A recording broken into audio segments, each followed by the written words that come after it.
bà số đây ngày nay nhom một trọ salad thế đây bà tại ngày nay riêng fly tích nhom trong trọ con tana bay nít para petamanti trong đang thành nhom trọ bán nót mẹ cha mưa thằng ngọc như vậy thế start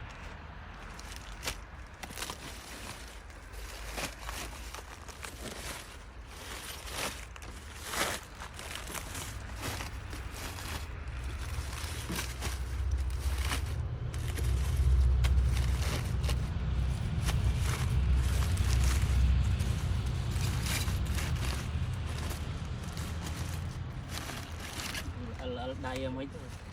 đầu tiên đã trong đây rồi là về lấy thừa chẳng toan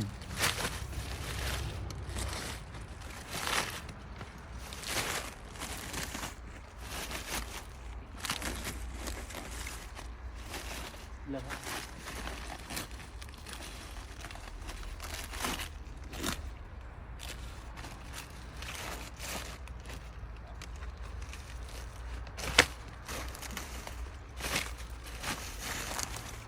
bà đã ban đại với bà mùi này tì chiên hai bà